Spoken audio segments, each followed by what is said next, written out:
Recording. Hey, good morning, everybody. Welcome to the first Cars and Coffee of 2021, and wishing you all a happy and hopefully a better new year than last year. We made it through, don't know how, but we're going to keep chugging along. This has to be a better year. Welcome to Cars and Coffee.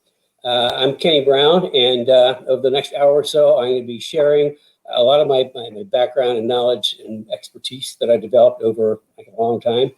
And what I do is, this is Cars and Coffee was created just because I had so many people that just wanted to get into my head, wanted to ask me questions. So this is kind of the format. I talk about in Cars and Coffee what you guys want to learn about. The subject matter pretty much comes from the Speed Therapy Society Facebook group. I get questions out of there, and that's why I kind of shape my my Saturday morning talks about. Oh, don't forget, you can be sending your questions in live, and I'll answer them towards the end. So if you really want to know about, get the real information about cars and performance, you're in the right place. Like I say, I've got over 40 years of building fantastic cars in professional motorsports. Also, as a side note, 7 national championships in SCCA Pro Racing, racing Mustangs, which, I'd say that's pretty good cred. So what are we going to do today? Okay, we've got kind of an interesting morning lined up. On the tech side, Rich said he gets a lot of questions from people on my alignment specs, that why they're different from factory and why they're different from anybody else. Experience is the best thing to say. And we're going to talk about that a little bit. And then we're going to do a little trip down memory lane. As a lot of you know, we moved into a house in September in the neighborhood next to our grandkids, to be close to them. And with the COVID, we can't hardly see them, which is but anyway, in the process, we got, I can't tell you how many boxes upon boxes upon boxes. So we're slowly trying to get through them, and being off for 2 weeks, last 2 Saturdays, gave us a chance to sort of start making a dent in tons of boxes. Anyway, what I'm getting to in the process, we ran across a whole bunch of memorabilia.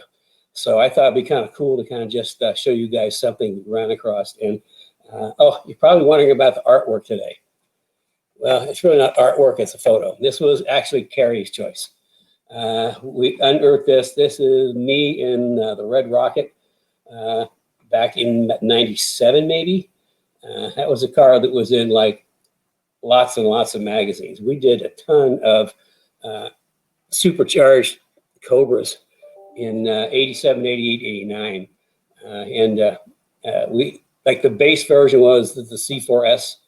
And then what would happen is, because the pistons are so weak in the mod motors in those years, that if you had what they did is they moved the ring lands all the way up to the top of the pistons, and they weren't really, the OE type pistons, and the top of the ring land, top of the piston was super thin, and if you got any kind of bad gas, any kind of detonation, you burn a piston and you poof, the motor be gone.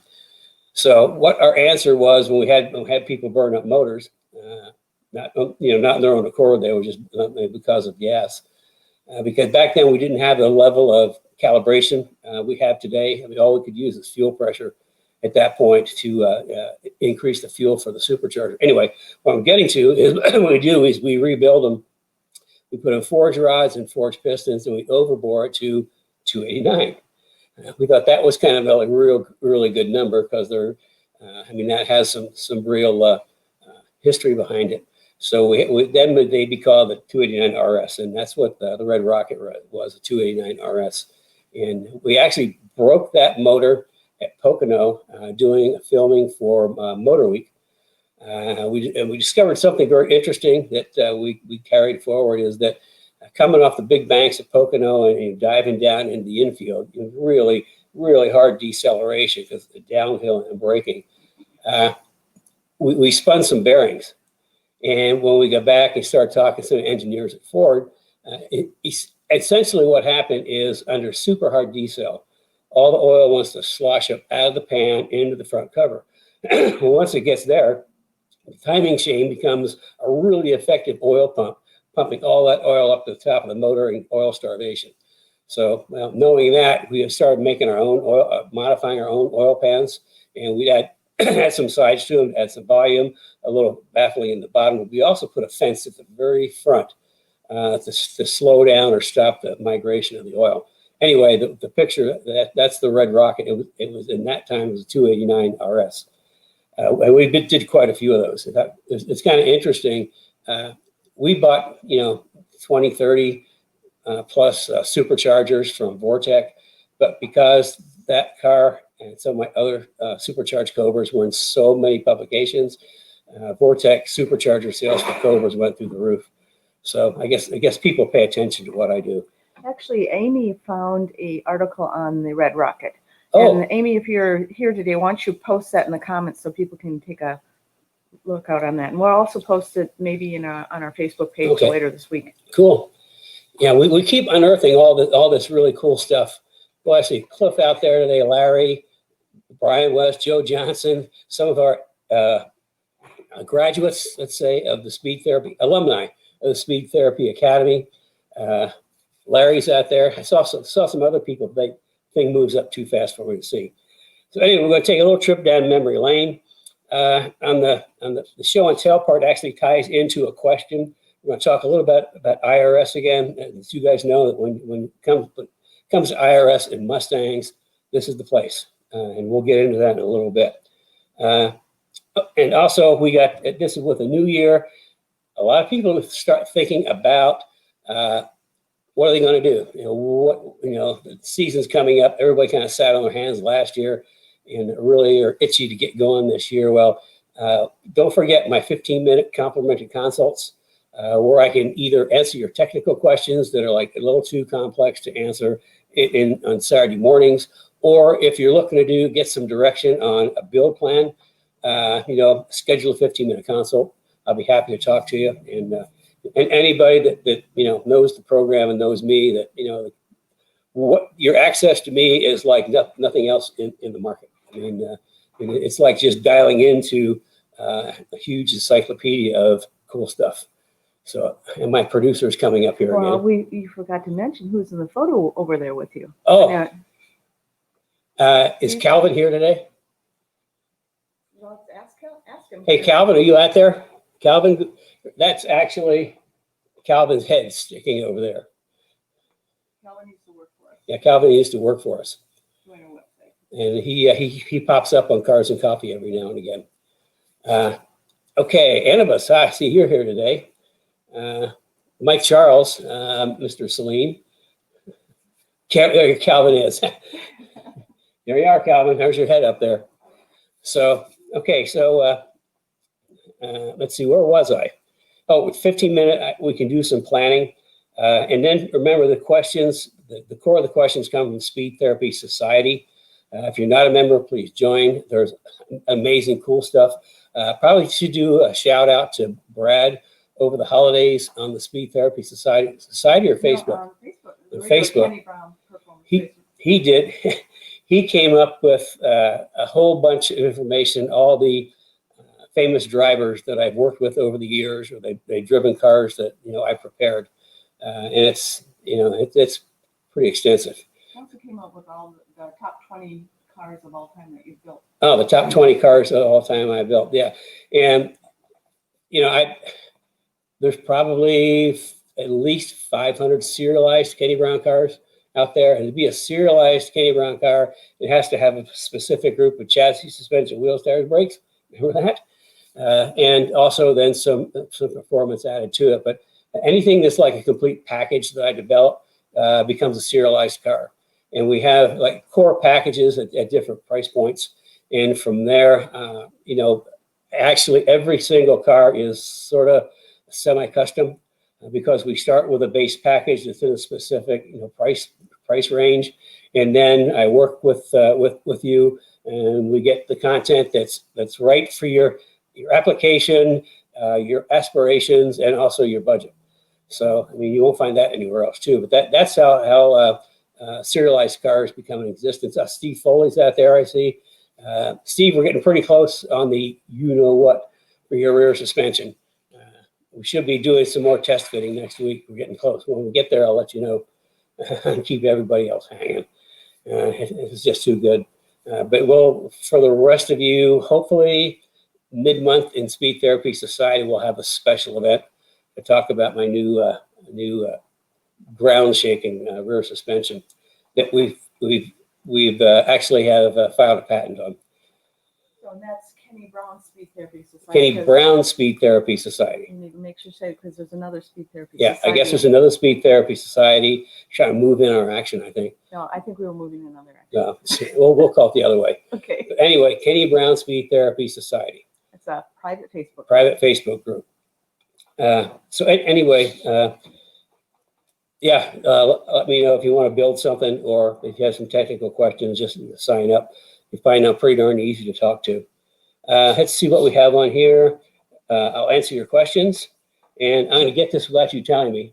If you're just joining us, I'm Kenny Brown, and this is Cars and Coffee, where I share my 40 plus years of professional motorsports and building incredibly cool cars. One of which is back there, that my own personal 289 RS. It's a 97 Cobra. We did a lot of 4-valve stuff back there. And watch parties. You can start a watch party right now by clicking the button in the upper right-hand corner. Okay, upper right-hand corner, click that button and just invite your friends. That's starting to be a very popular thing. We have a lot of people doing watch parties. If you think your friends can benefit from some of the things that I share, please have them join us. The more the merrier.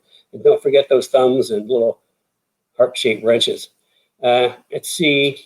Oh, and if you're not subscribed to the newsletter, please subscribe to the newsletter, because we are actually making some changes, and we're going to make it more of a newsletter for 2021.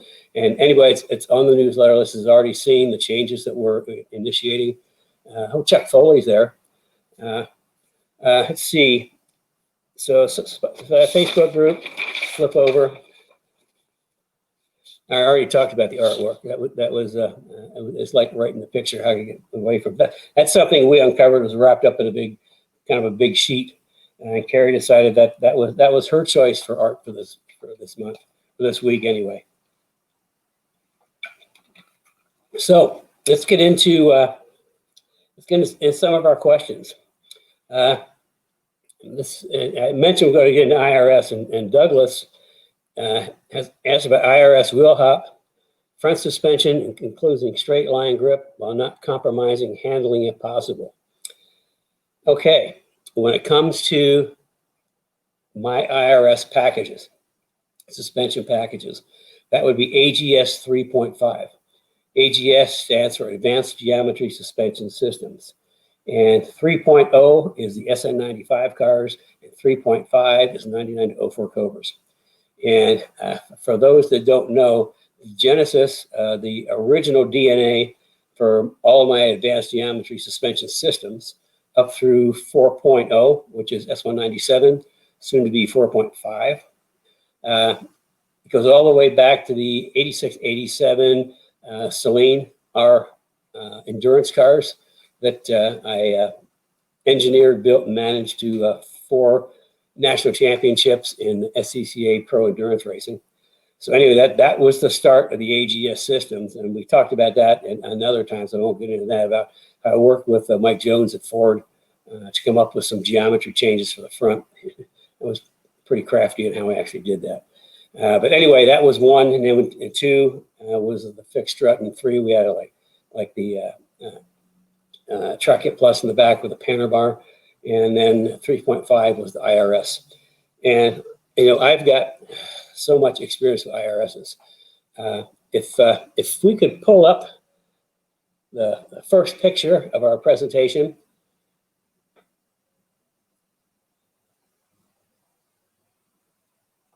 Okay, it's little, it's not big.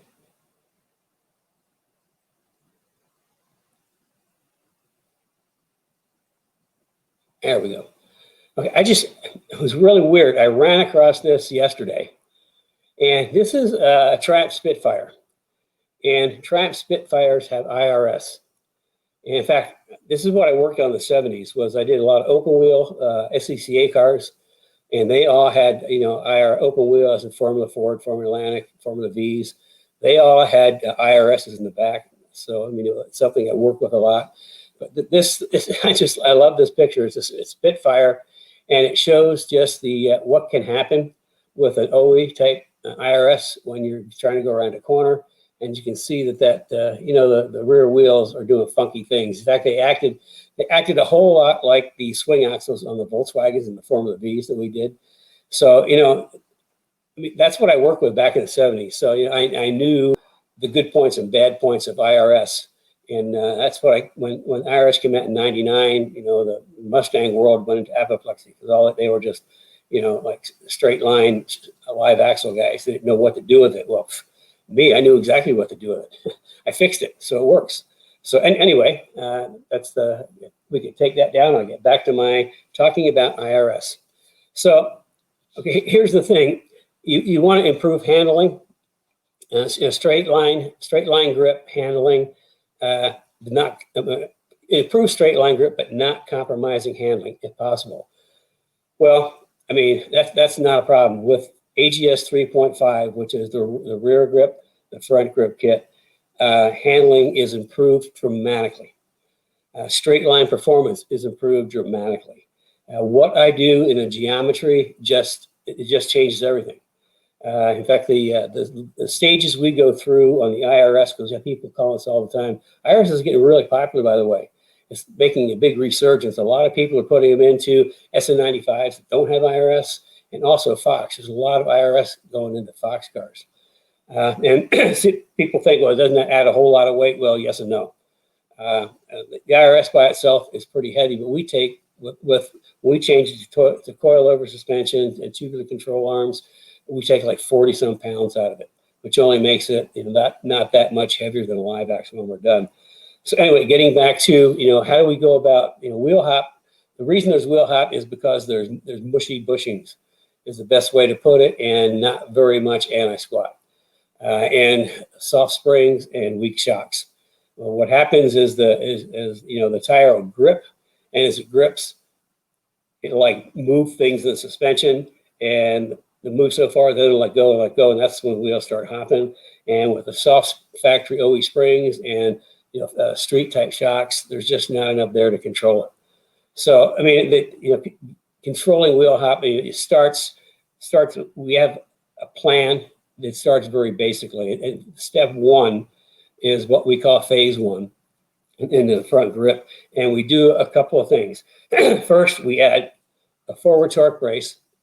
Now, where the differential is, the forward torque brace from the factory is it's kind of pretty much thin, wimpy tubing, and it's just squished at the ends, so it moves a lot.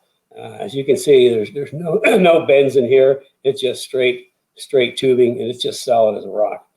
Then the next thing we do is we get rid of the bushings from the differential, get rid of those rubber bushings. And I've come up with something that's pretty cool. It does like multiple things all in one package. This is our, can't see it very well. There you go. That is our aluminum diff bushing kit. And this is what it kind of looks like. And you can see that there's the main body. Now, it was originally designed with all these washers on top. But what we found is that we can use these to adjust the pinion angle. So all the cars we do, we put the washers in the bottom, and the differential sits like right here. These washers do. Why do we add pinion angle? Well, back in, I can't remember, 2000, somewhere in there, there was a problem with the Cobras with driveline vibration. And we had one customer that had been, I think he was like from Kentucky, not too far away, had been in the dealership multiple times with the vibration. They replaced the drive shaft, they replaced this, they replaced that. Vibration was still there. He brought it to us, we put these in, increased the pinion angle, poof, vibration was magic, went away. But the other thing that this does, it's a solid mount, so the differential is not going to bounce around on rubber, and it's going to be mounted hard to the forward torque brace. And by having those little, this is all aluminum washers, that also acts as kind of like a heat sink. So to help pull some temperature out of the differential. Now it's not the all within to pull all the heat out of the differential, but IRS differentials, because there's this little aluminum lump that's mounted in rubber. When they get hot, there's no place for the heat to migrate. That's why if you go on track with an IRS car, you have to have a rear diff cooler. Otherwise, you're going to overheat the differential. With a live axle, you got all the tubes and everything. You got a lot of metal mass and surface area to deal with some of the heat. But this helps a little bit of the heat sink, and it also makes a solid mount and takes and then increases pinion angle. The third part is our rear steer kit. Now, I don't have a complete rear steer kit to show you. Why? Because we sold out of them earlier in the week, and our new our rod ends did not magically appear on yesterday. It was on UPS like they were supposed to. So this is you get to see the rod now. And what we do on one end, we put a spherical bearing that we can use to lower the inside point. And the reason for that is I discovered, I can't remember, this is whenever we were doing the FR 500 stuff with Ford Racing, it had to be maybe 2003, somewhere in there, 2002. Ford did a special S95 Mustang, had double wishbone front, and of course IRS in the back. And we were doing a media event at Road Atlanta, and there was all the Mustang magazine guys were there. And the only people that weren't Ford or Mustang magazines were myself, Max Pappas, and Rusty Wallace. And we did a whole day with, comparing the FR 500s with a Corvette and a Viper. And anyway, what I'm getting to is at the very end of the other end of Road Atlanta, there's two sharp right-hand turns. And I found that going around the second one, when I got to just a certain part of the turn, the back of the car would start to get loose. And I also found, this is before they had the little whoop-de-doo in there, coming up over the hill, that going over the bridge or under the bridge and down the hill of the last turn, the back of the car would get loose. And that's a pretty scary place for that to happen. Anyway, got back to the office and started plugging in the suspension pickup points. Were actually already in my geometry program, but I took a little different look at it. And what I found is when the body got to a certain point of roll, like in a corner, both rear wheels would steer the wrong way. And that's why, you get to a certain point in the back, you get loose, is because the wheels wouldn't go the other way. So we found by lowering the inner point, that would reduce some of the rear steer. And that would go on this end. And the other end goes out to the tie rod. It's interesting. I came out with the roll steer kit, and other people in the market came out with a bump steer kit for the back. Well, in my opinion, bump steer happens at the front of the car when you're going around a corner and you hit a bump and the steering handle changes. That's bump steer. At the back of the car, when the car rolls and the steering and the rear wheels turn a different way, that's roll steer. So once again, I'm copied, but people don't know why I'm copied. He named it wrong. And they actually put, I think, like a rod end on the outside with washers and things. And the outside, oh, by the way, the outer tie rods, they're no longer in production for Ford. We talked one of our major suppliers into building them, so we have outer tie rods available. But as you can see, there's not much room out here. I mean, it's to change the outer point. I mean, you have to move it up quite a bit, and I just don't see how they can get that done out here. That's why we went on the inside. We actually improved that in level 4. Anyway, that's kind of level 1. And that starts to improve the grip. That takes some of the flex out, hard mounts a diff, and helps with the rear steer.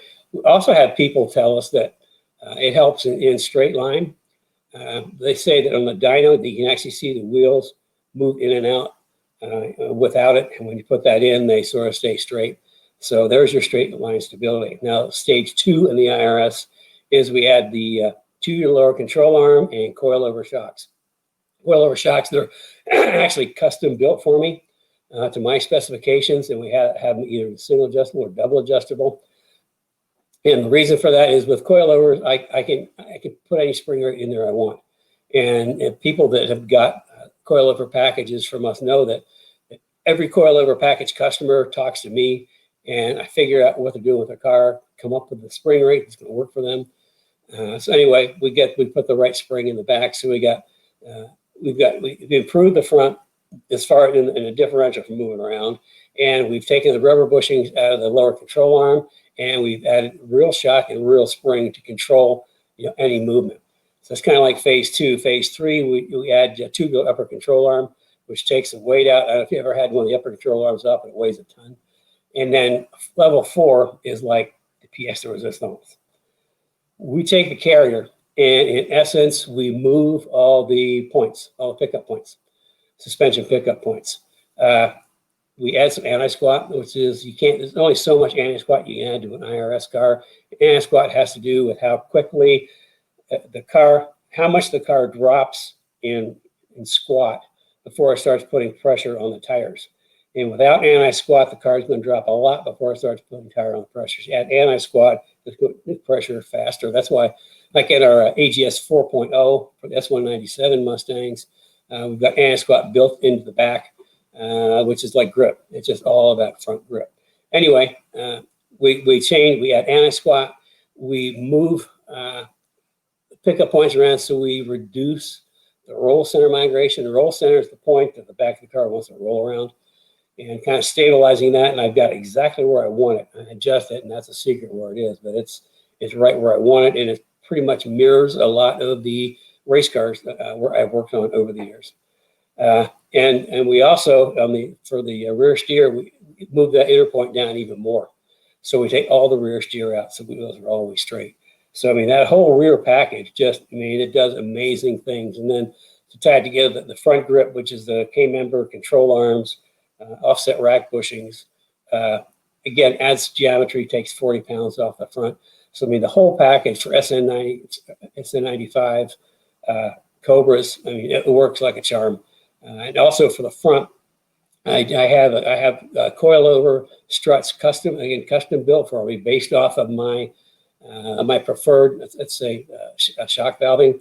I've got a book about that thick of shock dynos, and there's certain things I like. And we went to Strange up in Chicago. We lived there, and I talked to Dimitri. I had all these dynos laid out. I said, this and this are the ones I like. Can you do that? He said, sure. So they're custom building the shocks to my specifications. And again, we can control spring rate. If you're on the street, it's going to be a lower rate. If you're on track, it's going to be a higher rate. Anyway, that's for the SN95. So as far as wheel hop, we take out the wheel hop. The front suspension has great geometry, which actually gives you tremendous stability at high speed because there's a whole bunch of caster built into it. People learn about caster in the Speed Therapy Academy, which I'll talk about in a minute. I think we spent 2 whole weeks just talking about suspension geometry in the Speed Therapy Academy, and why I do things so differently. So that's kind of like the whole package for the adding grip, straight line grip while not compromising handling. We add straight line grip and improve handling. So that's the whole package. And if you want to know more, schedule a 15-minute. We can chat about it. And Carrie is here. Yeah, I just wanted to mention that we did a IRS workshop, one-day workshop last year, I guess I can say, and we're planning another one this year. So look for it in talked about in the Kenny Brown Speed Therapy Society. There you go. IRS workshop. Okay, moving right along. I hope I answered your questions, Douglas. This is Ellis. Now this is typically a question we wouldn't normally answer because it's not about a Mustang, but I thought it was interesting enough to share it with you. Now his question, he's doing a 65 AC Cobra replica. I'm not sure, it doesn't say which one it is, and he's building it for autocross and track days. He said, now here's the question, what modifications do you recommend adding torsional stiffness? What is the ideal suspension geometry? And how do I set her up for endurance? Well, I'll work backwards for endurance. It's really simple. Overbuild everything. Heavy duty, everything. All grade 8 hardware. any parts or components you have, do next level up. It's no difference than endurance racing. Endurance racing, we build things strong, hefty and strong, and just upscale, upsize everything for endurance, so it just lasts. But as far as without really physically looking at the car, this is really difficult for me to answer because I don't know which of there's a bunch of different quote Cobra replica kits out there. Some are better than others, and some are worse than others. I think there's more worse than others and better than others, because the people that build them they don't really understand that much about suspension geometry and chassis. Anyway, what I'm getting at about the best thing you can do in the Speed Therapy Academy, we spent a whole night just talking about chassis, building chassis, race chassis, monocoque chassis, and we go into a lot more detail on what it takes to build a rigid race car. But just on the very basic side, what I can show you is what I do to stiffen up. Like we started working on Fox cars, they were just tin cans. So we started developing systems that improve the chassis rigidity. And we have, for like S95 and Fox cars, we have the matrix system, which consists of a subframe connector, jacking rail, and then also the matrix brace. And magically appears. Can you make it bigger? Here we go. Little words at the bottom are covering it up. Oh, I can't get there. Okay. Okay. Anyway, this is the matrix system, and you can see this is the subframe connector that goes from front to rear subframe connectors, and we actually improve that by adding the double cross with the originators of this type of subframe connector, which has been copied by a lot of people, and that bolts to the seat so that we reduce the span versus captured ratio. Also, that helps the actual subframe connector from twisting, which makes the whole really rigid. Now, this is the jacking rail we put along the pinch weld. And that way you can jack the car up anywhere along that pinch weld. And we kind of developed that back in '86 for the Sling race cars, endurance racing. I mean, you're jacking the car up a whole bunch, changed a lot of tires over 24 hours. And brakes and all that. So by putting the jacking rail on, we could just zip the jack under, pull one whole side up at one time. And then when we're in the pits, we put jack stands front and rear, which open up the whole underneath. Anyway, that's a jacking rail. And we connect them with a matrix brace, which it goes from jacking rail to a subframe connector. And that actually goes to the subframe itself. What we do is you add 1, 2, 3, 4 triangulations per side. That's 8 total triangulations. And the difference that makes in chassis rigidity is pretty stunning. I mean, we've had people, not drive 100 yards and say that my car is completely different. So, I mean, that's about the best, the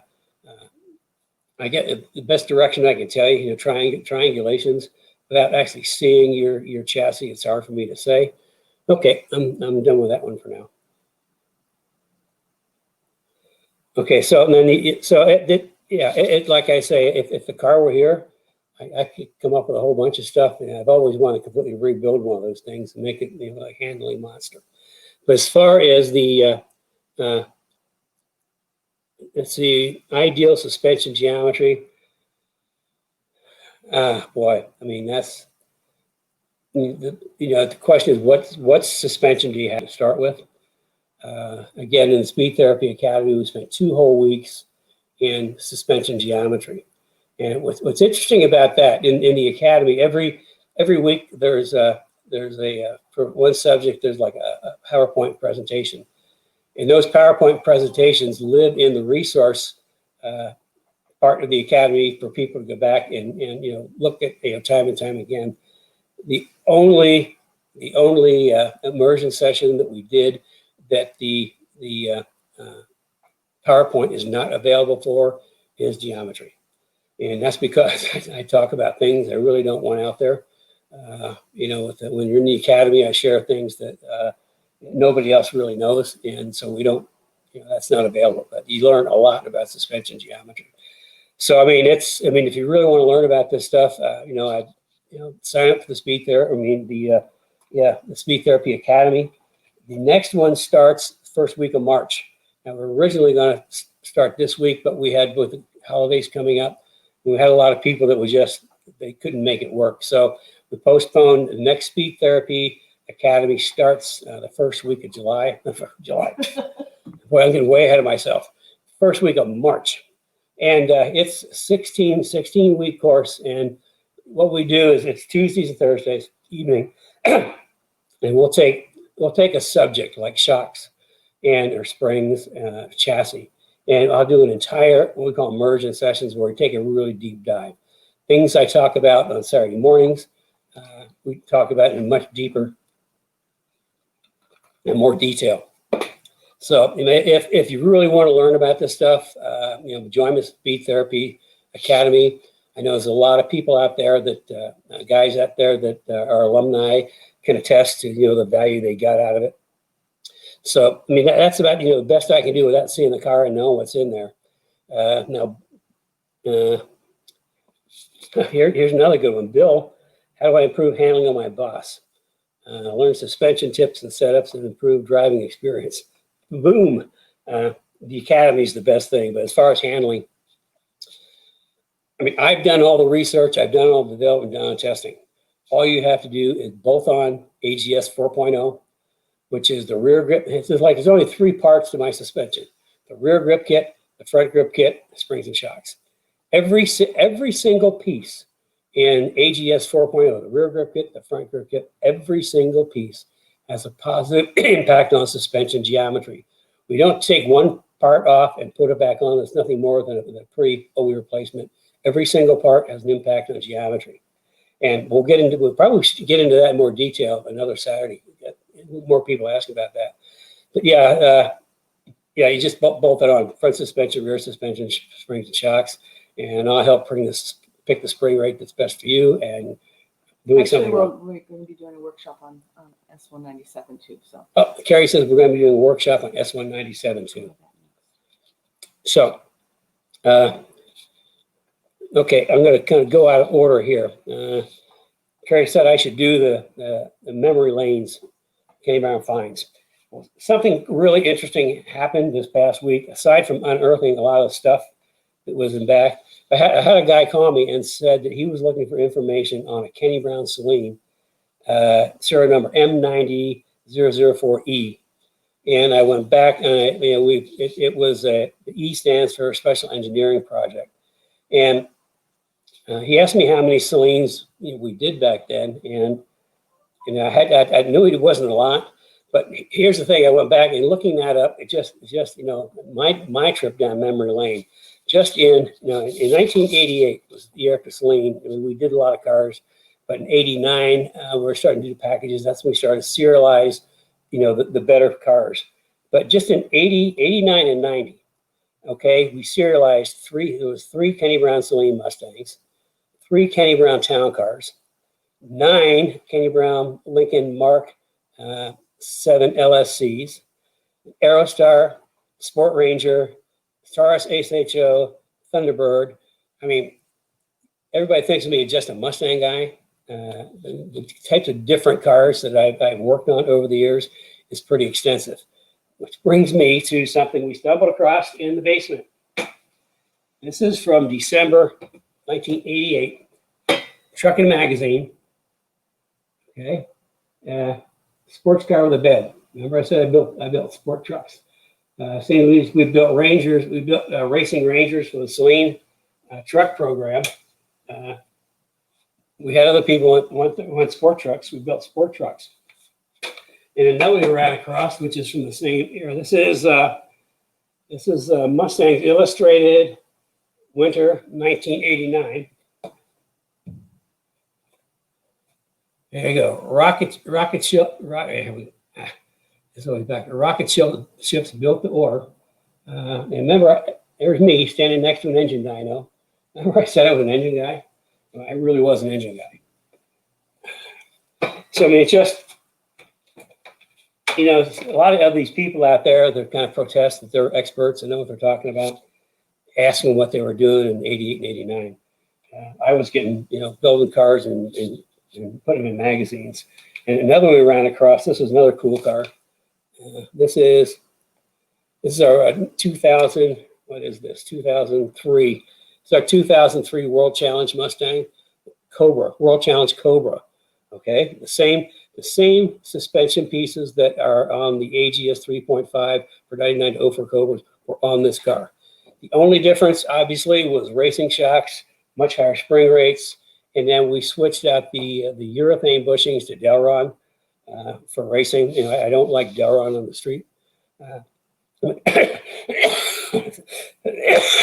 anyway, that's a little trip down memory lane. And I think we're going to probably pull more of that up as we unearth it. Just to show, hey, I'm not a one-trick pony, and B, I've been doing this for a really long time. I want you to have everybody comment if they like you showing the memorabilia or if they want us to continue showing that once in a while.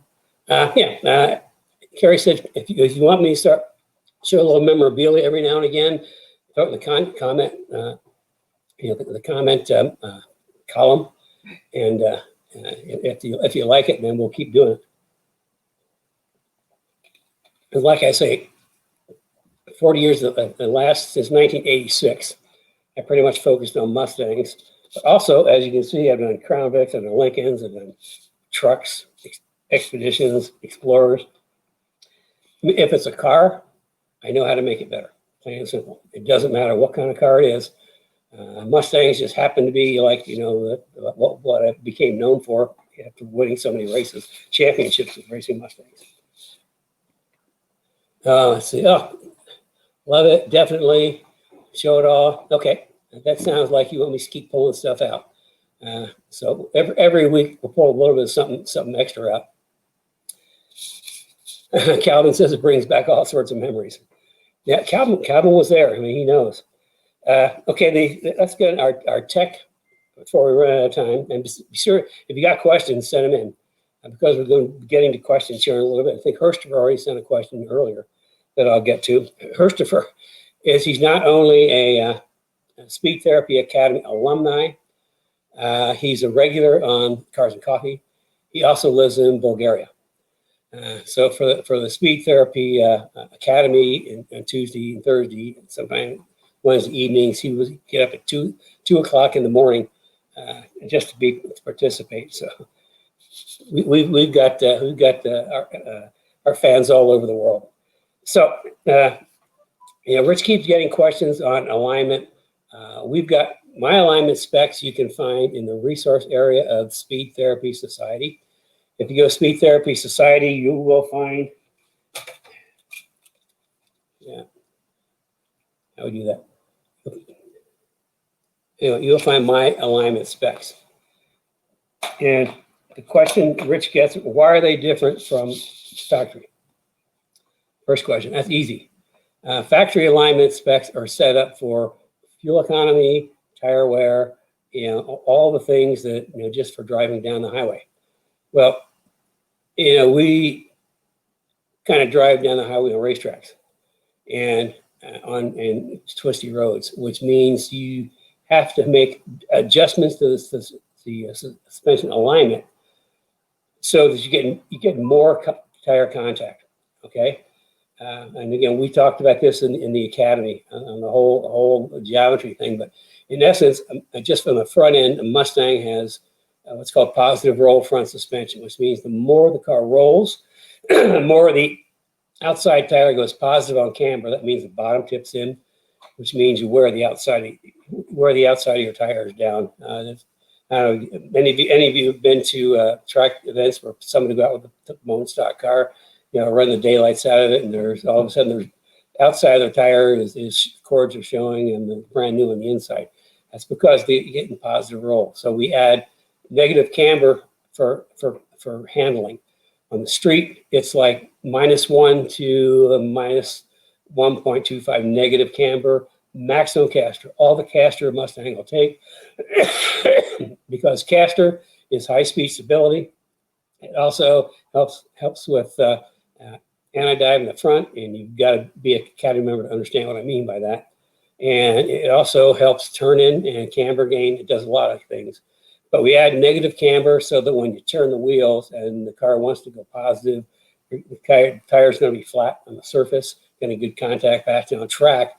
And we're running really high speed and the car wants to roll over more. We'll be running 2.5 to 2 3/4 negative camber typically on the hot side, and about half a degree less on the cold side. That's if the clockwise track, the left would be the hot side.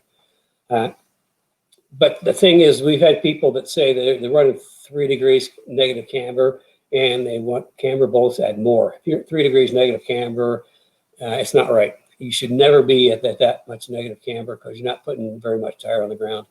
The first thing I'd say is increase your spring rate. The car's rolling too much. Next thing is, that'd be the first, the springs and shocks. You got to get a big spring in there. Real quickly, factory springs on the front of S197 are like 137 pounds.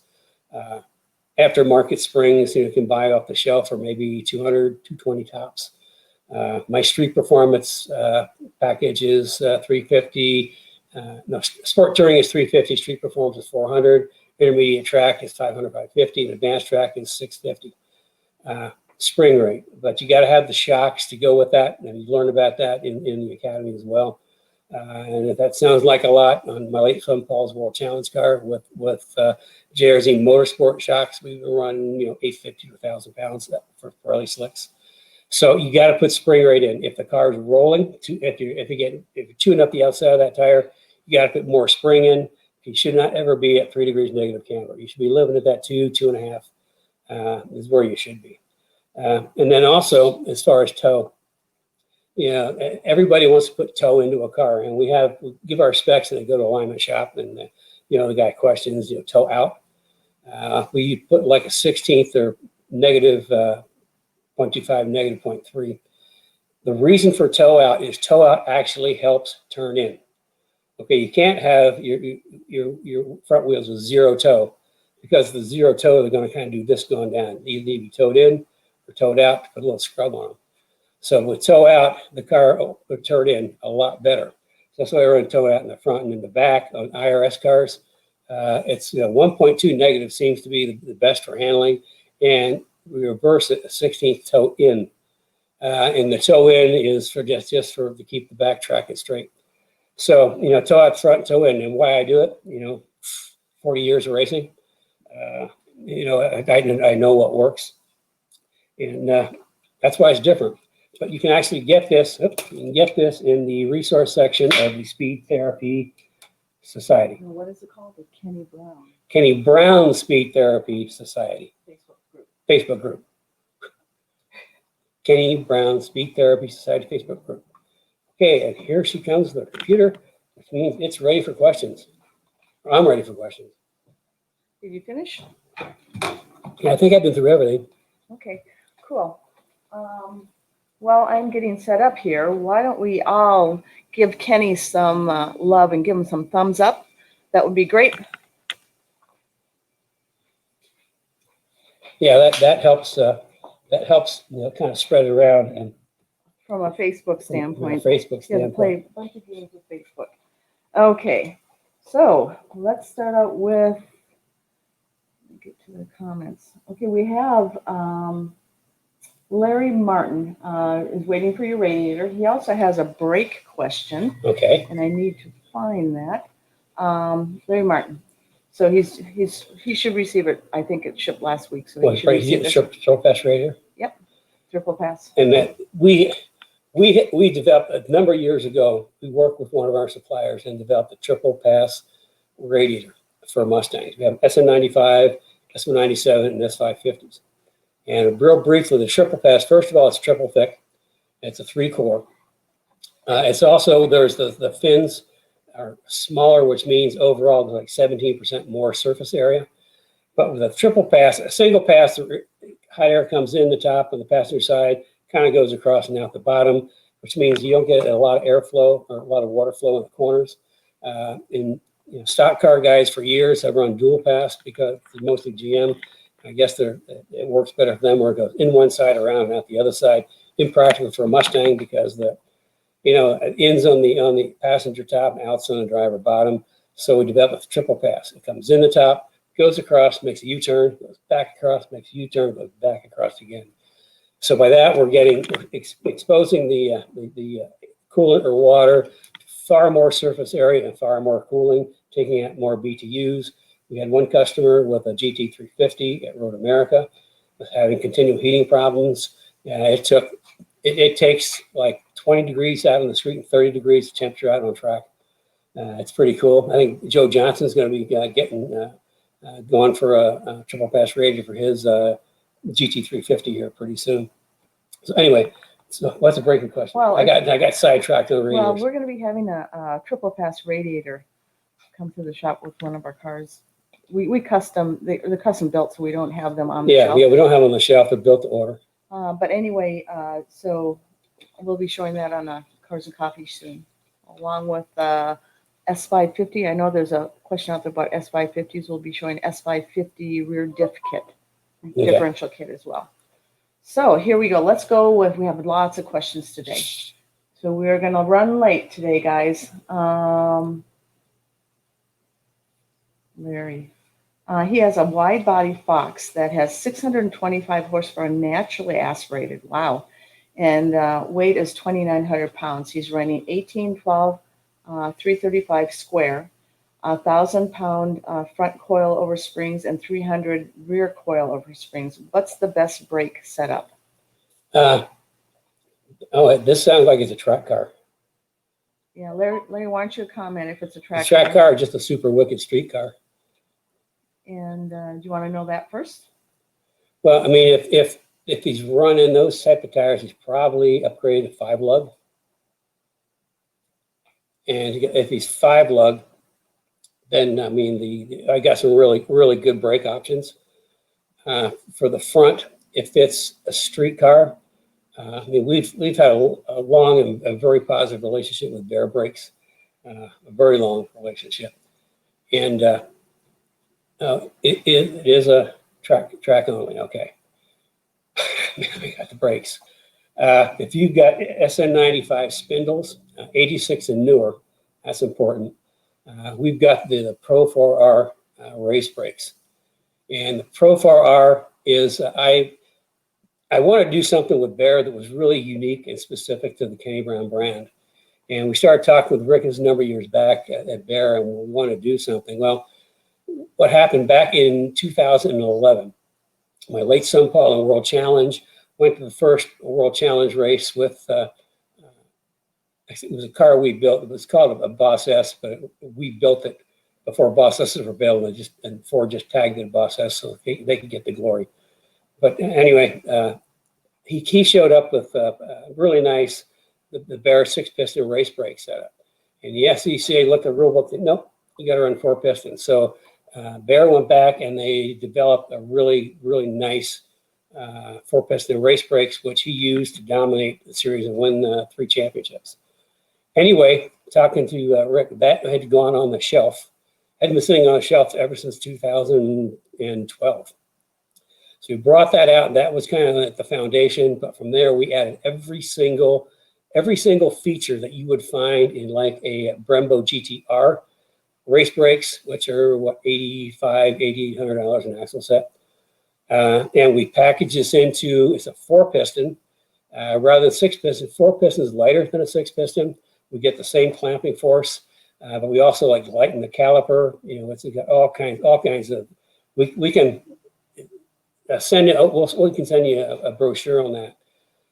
But it takes the same brake pad. Okay, the same brake pad profile as the 6-piston race brakes, except we set it up so it takes a 25 millimeter brake pad. If you work that out, that's 0.98 inch thick front brake pad. So I mean, that's the race brakes to have. We got a whole range of compounds. You're not, and for the money, it's like $3,900, I think. Compared to same features as race brakes cost twice as much. And then for the back, if you're not running a C-lock or C-clip in the back, we've also got the rear Pro4Rs for the rear. Although we run the standard 6-piston race caliper, race pad in the back, that's for Hog, the HB 122 profile and 0.71 thick for the back. So when we got the race brakes, you're not going to find anything better for the price. Also, the rotors are R-spec rotors. They weigh, I think, like 7 pounds less than normal rotors, but they cool better. So yeah, you want really great brakes. That's 7-15 minutes. We can talk about it and get you some information. I mean, it's like major stopping power. Just think about a brake pad. It's an inch thick. I mean, not only will it last longer, but handles heat better. It does all kinds of good things. Okay, we've got lots of questions, so better hurry up. Is that what you're saying? Well, I think these guys need to get another cup of coffee or something. So here okay, you guys are in luck. I'm only halfway through my coffee because I've been talking so fast. So just a quick note, Zach is with us. You remember Zach photographs Maryland and the 25th anniversary. Hey, Zach. He's an awesome photographer. Awesome. If you guys are looking for a really good photographer, Zach is it. All the pictures that you see of like Maryland on the cars website. A lot of our other cars. And a lot of our other cars. Zach was the clicker guy behind that. In fact, let's see. Good. Okay, so here's another one from Jimmy Edwin from Perfection. Larry says S197 front, no problem. The Pro4Rs we have for SN95 and S197. Okay, here's another question. When you were talking about that the IRS, you can put them in a Fox and a GT SN95. Any chance of installing an IRS in the S197? S197. I've not looked into that. It's a packaging issue.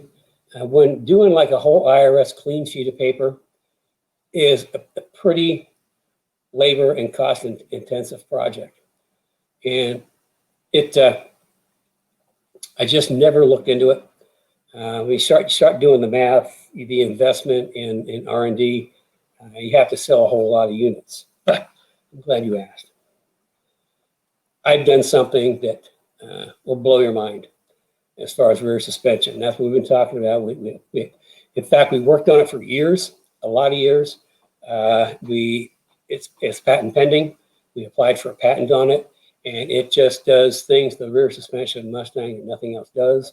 And hopefully by mid-month, maybe towards the end of the month, what we wanted to do, we actually introduced it first.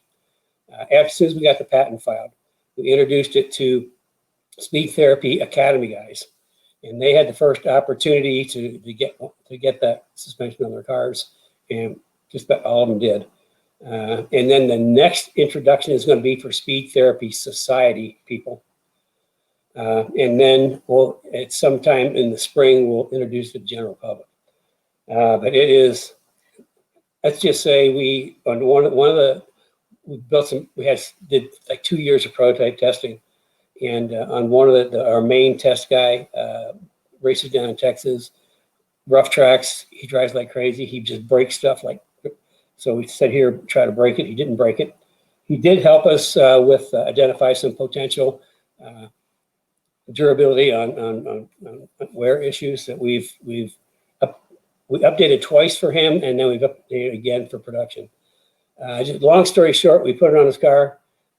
He typically ran 10th, 11th, 2nd, or 3rd in class, pretty regularly. The first weekend was on his car, boom, 3rd. Put him right on the podium at 3rd. I had a long debrief with him, talking about how the car worked. I thought, man, we need to increase spring rates. We increased the rear spring rate a lot. He took the car to Dakota, put it on the pole 3 days in a row. Won the first 2 races, was leading the 3rd when he missed a shift or something and hurt the transmission or clutch, and he was wounded, but he still salvaged 3rd. That's what this thing does. It's got a lot of people talking about it. But the Academy guys know, and then the society people are going to know before the general public. So that will be coming up shortly. Yeah, and it's like, it does things. Yeah. It's like I say, it's years and years and years of work to get it. Okay, so here we go. Actually, Steve Foley's on today, and he's getting one. I was curious. There's a Chuck Foley also. I was wondering if you guys were related or not. Steve Foley and Chuck Foley, why don't you comment? Kenny will look for the comment. Okay, also here's another question. I'm losing my questions, there's so many. Steve Foley said, any chance of future track days with Kenny class once COVID is gone? I would say possibly. I mean, it's unfortunate right now. We're really, as a lot of people know, we had to, after our bad relationship in Chicago, we've had to rebuild this thing from scratch. So we've been pretty much focused on that. But yeah, I mean, I'm just itching to get back to the track. So at some point, I'm not going to make any promises, but at some point. What did Kobe ask about? Oh, I lost Kobe's question. Kobe? It was probably at the end, and I can't lose my point.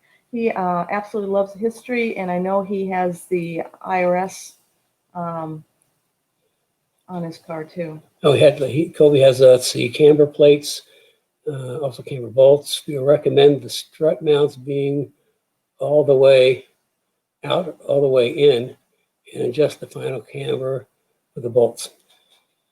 Okay, typically with the S197 with the front grip kit, with the geometry changes we have, with the right spring rate, we don't use camber bolts. I mean, we get everything we need right from the top. But as far as adjusting, if we're going to do it, I'd add a degree of camber first to the bolts on the bottom, and then you've got more room at the top, depending on what camber plate you have. But remember, all the caster just get the top of those struts as back as far as they'll go. But if you listen to any of the handling stuff, you work with your barometer. You get your tire pressure first, and then you start working on camber with your barometer, and you start in and work your way out. Okay, so here's the first question. He actually gave us a question before the Academy or the Cars and Coffee. He says, I have a question regarding mixing and matching tires for street driving. Is it okay to have different compound tires, for example, hard fronts and soft rears for the street? How will this affect handling of the car? Now he does street, he knows street. And yeah, okay. It just depends on how hard you're driving. I mean, if you're just driving around the street, it's not a problem. If you start driving hard, what impact it would have on handling would make the car push, and which means understeer. And the reason for that is your rear tires are going to have way more grip than the front, and they're going to balance, going to overpower, and the car is going to pick up a push if you're driving really hard. Now, if you're just driving it to and from the track or around town, I don't think it'd be a whole lot of difference. But I mean, you've got sticky, let's say sticky slick. So that not slick as in slicks, but as slick as in slippery. So you would be sort of overpowering as far as balance. Your tires would be out of balance.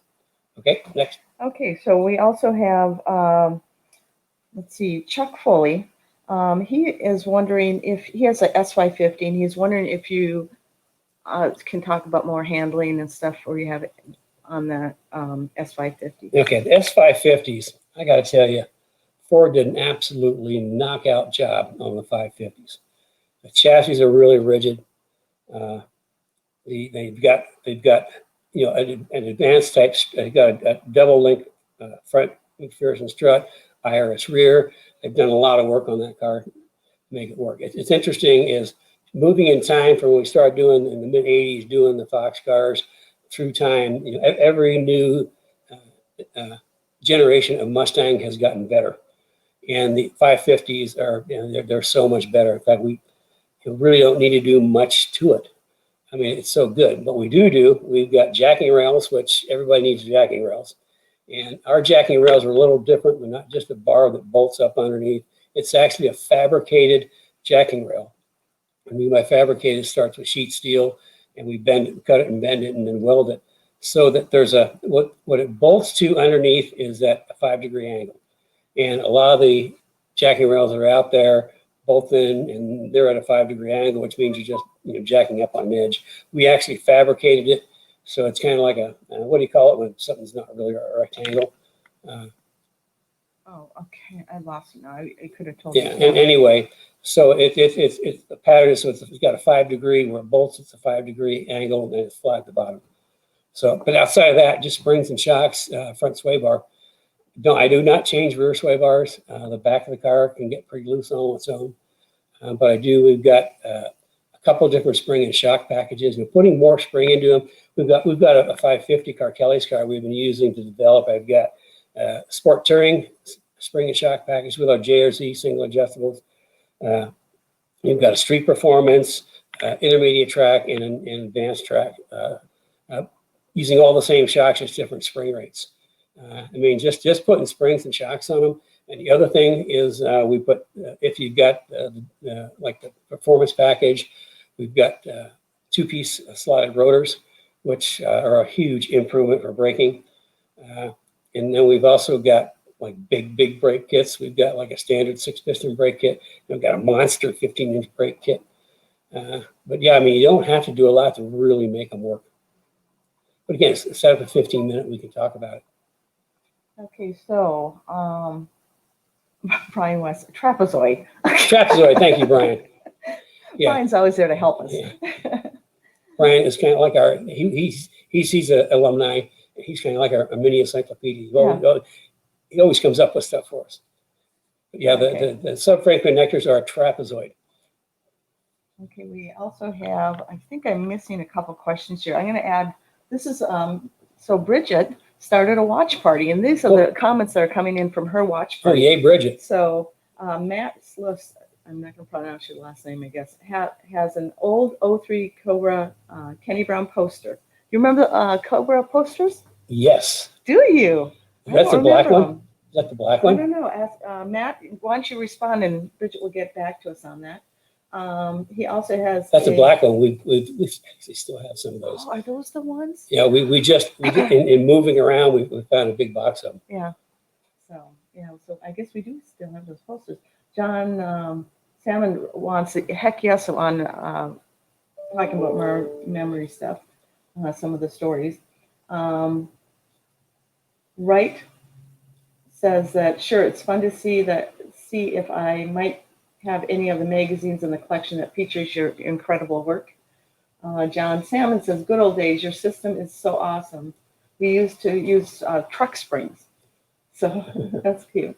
Fred Fincher, I have the history behind the builds. That's what makes the story real. Jay Myers, great topics today as usual. So anyway, just keep up the good work. Well, I try. I mean, it's like, we started this because people just, I do like these tech seminars at like track days and other like guest speaker things. And people always come up to me and say, man, if I could just tap into your brain. Well, that's why we started the whole Cars and Coffee thing. That's why we do the workshops. And that's what the Speed Therapy Academy is about. Oh, I got my nifty Speed Therapy Academy shirt on. Now, because Speed Therapy Academy, you get a nifty shirt, you get a notebook. And the reason for that is all the immersion sessions are, like I said, they're PowerPoint. So you can download them, 3-hole punch them, stick them in your notebook for reference, except the geometry one. Okay, and Tim Allen says, when this is regarding when you were showing the Ranger Truckin' Magazine, he says, holy cow, Truckin' Magazine, what engines were in the Rangers? They had the 2.3 overhead cam. Okay, so that's that. And I think we almost have all the questions.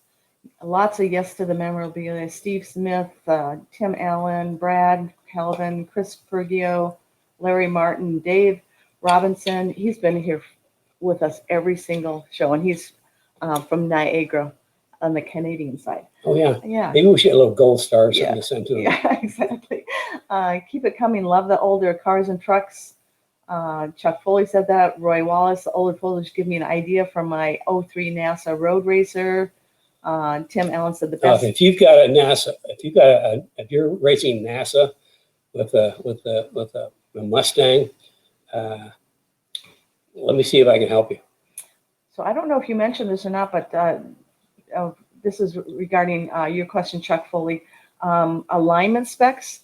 Tim Allen said the line specs are outstanding, and Hurstifer has a S550, and all he did was, well, he's done a lot of things. Yeah. Why don't you tell us? Yeah, Hurstifer, we got a little note from Hurstifer that said that the biggest improvement he made to this 550 car, this is Hurstifer in Bulgaria, the biggest improvement he made on his 550 car was using my alignment specs. I mean, they work. I mean, it's like the whole purpose of our program and why my S197 suspension only has a front cricket, rear cricket, only, as a system is, I mean, I worked this stuff out over a lot of years. I've done all the engineering, I've done the development, I've done the testing. So all you have to do is bolt my stuff on and transforms your car. Okay, and Matt says that yes, he's gonna send a picture of the 03 Cobra poster that you have. He says it's on his wall in his old room at his folks' house. So anyway, I think that is it. I think. Okay, yeah. Tim Allen said he didn't get to use the graph paper, but he used every single sheet of the line paper you sent in the folder for and during the academy. That's cool. So anyway, I think that's it. We have a lot of really cool things coming up this year. We're gonna get into some cooling, diff coolers, Radiator coolers, and we're gonna be having some guests. That's gonna be a really cool show. Excited about? Oh God, I didn't even get that. Okay. I think we need to end it.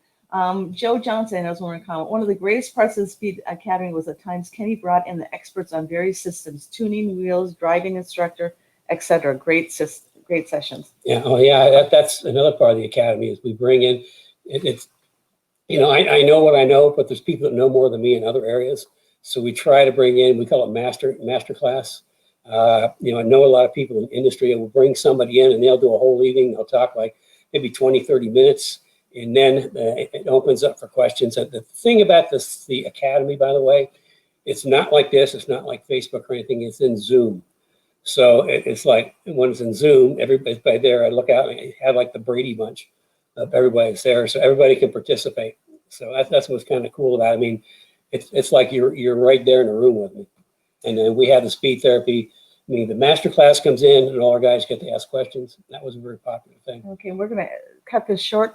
Well, I don't know if it's short, but just one more thing. If you haven't signed up for the Kenny Brown newsletter, make sure you sign up for it. It's some really great articles in there.